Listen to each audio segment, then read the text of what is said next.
You have to get something else. I do. 1, 2, 3, and you're.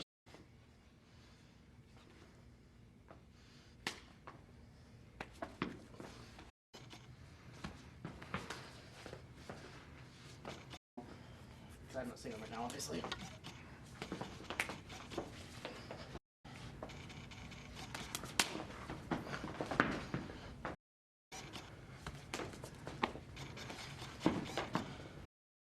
Okay.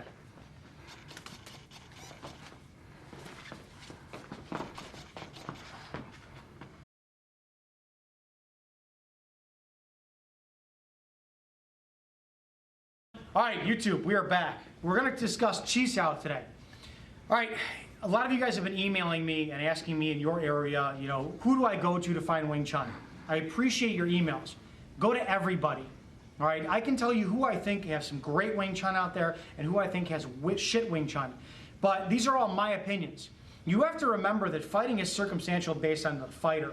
All right, it's not Wing Chun versus JKD. It's not boxing versus wrestling. It's not, you know, jiu-jitsu versus Krav Maga. It is the fighter versus the fighter.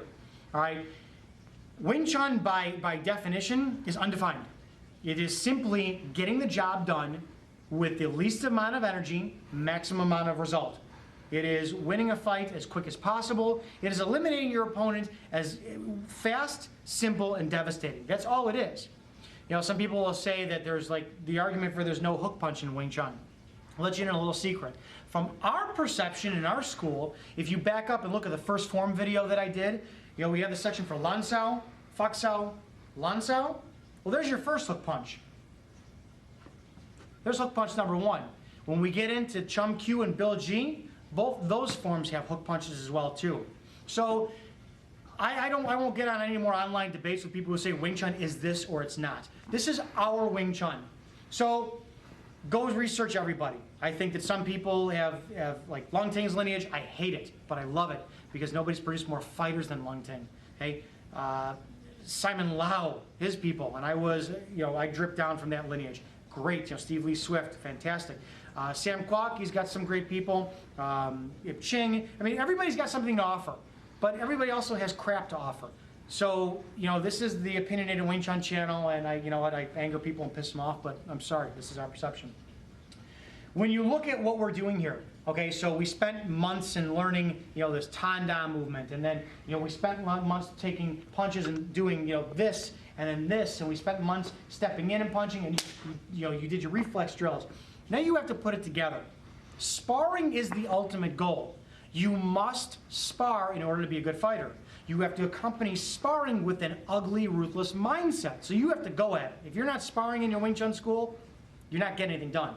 The equivalent is like learning how to do a double leg takedown, how to do a cross-face whip back, how to do you know, all these movements of wrestling, and then never having a match. If you don't put it in an application, it's not going to go anywhere.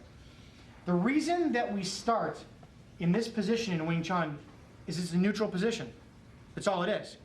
If we take somebody who comes into class and for 6 months they do these drills, punch please, you know, all these drills from a static position and then get them in sparring, you're doing nothing more than like the people in karate and taekwondo do. And I'm not ripping on the people in karate and taekwondo, but if you watch them, they have beautiful katas, beautiful forms, and then they all kickbox.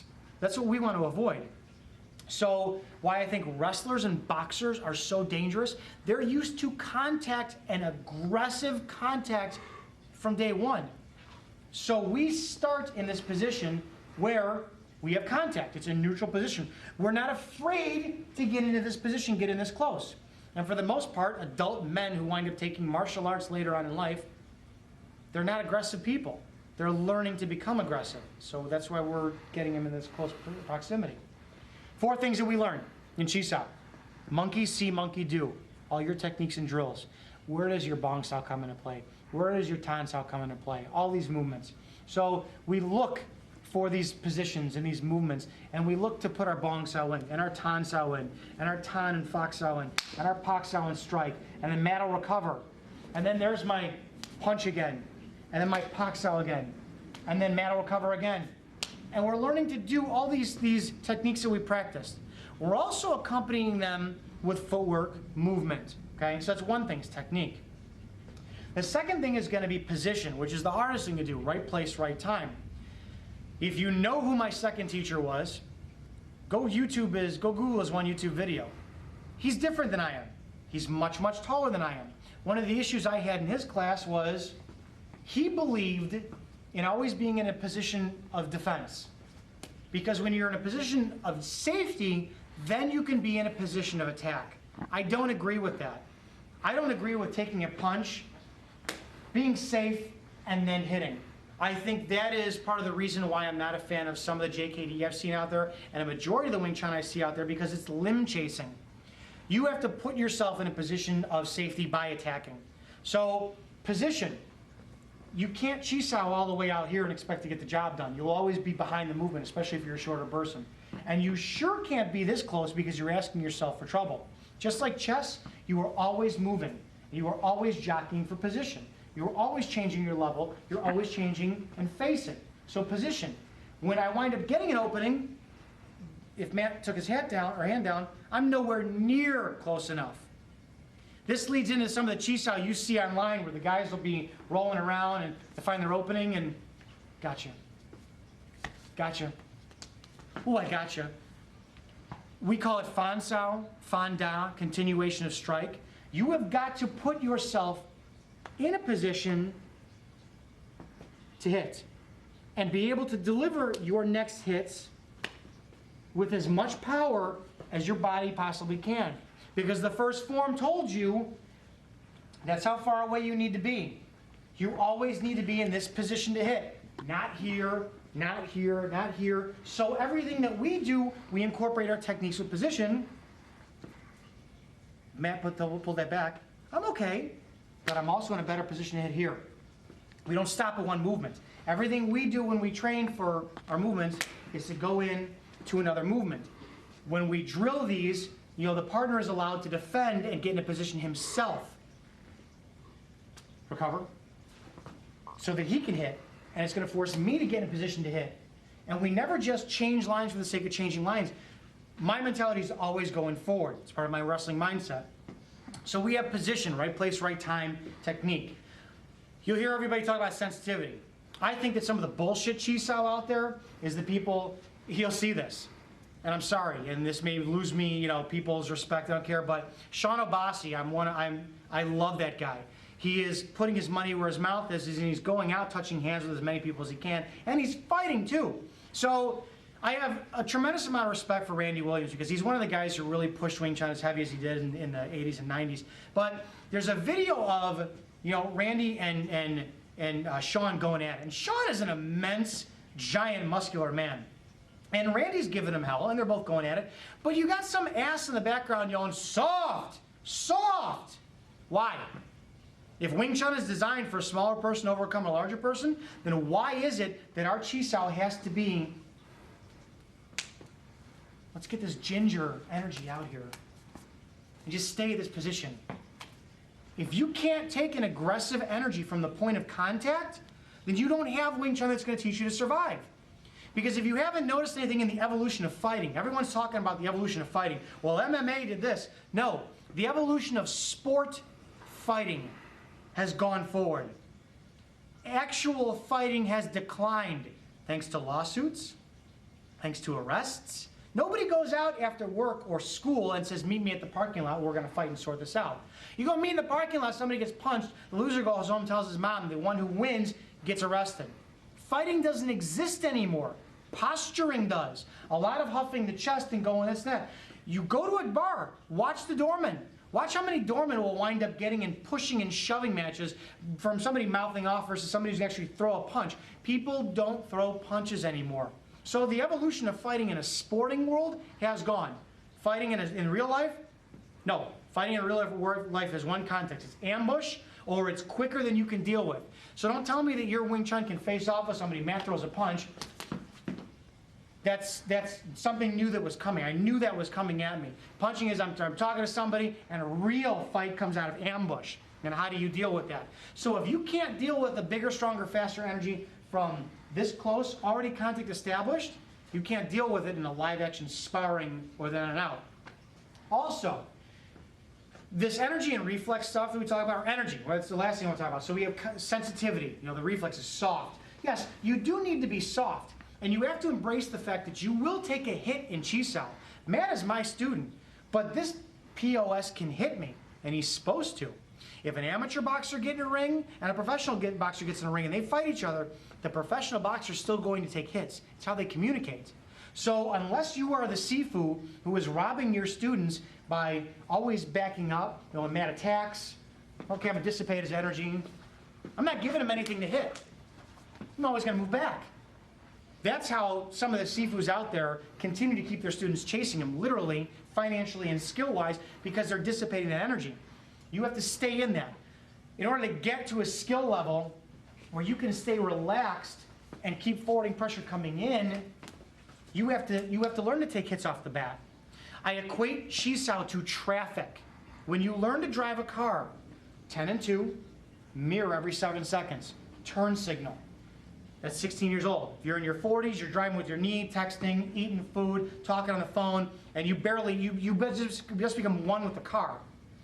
That's where your body has to be in Chi Sao. The idea of your car too, your car always goes forward in traffic. So why would you stay? Look how good I am. I'm so good. I can talk to the camera and take movements, and I'm not even at a risk of getting hit. I don't care.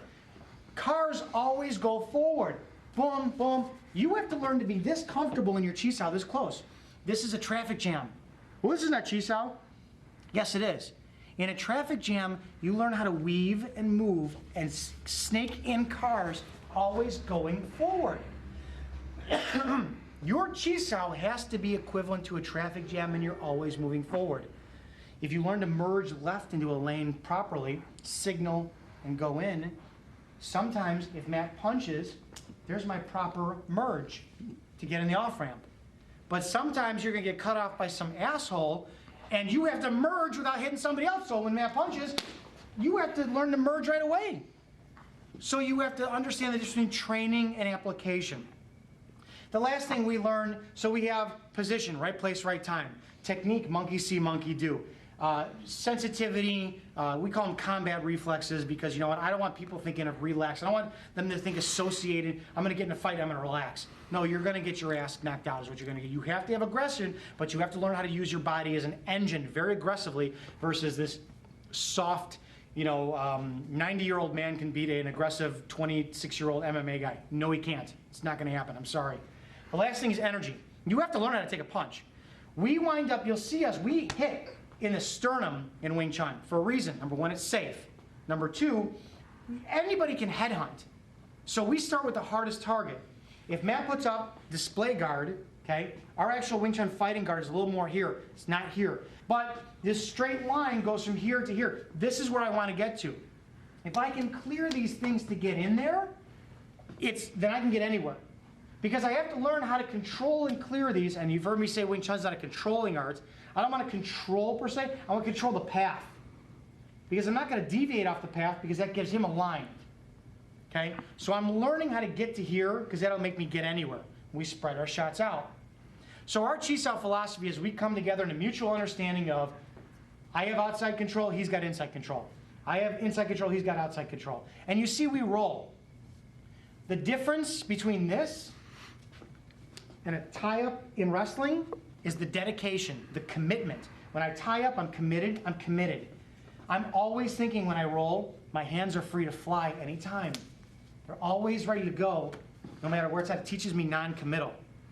So that when you space yourself out back in sparring distance, you wind up understanding that you're trying to bridge that gap to get to there. The reason Wing Chun doesn't have a long-range game, nobody trains it. Excuse me. Everybody spends so much time in their Chi Sao developing these reflexes to look cool, to look great, that they forget about what the purpose of Wing Chun Chi Sao is for. So you're taking all of your attributes. If you're fast, use it in Chi Sao. If you're strong, use it in Chi Sao. If you're tall, use it in Chi Sao. If you're good with being close distance, use it in Chi Sao. If you operate better at a distance being backwards and then going in, use it in Chi Sao. But understand, the only way to make Wing Chun work is to make it work for the situation you want to be in.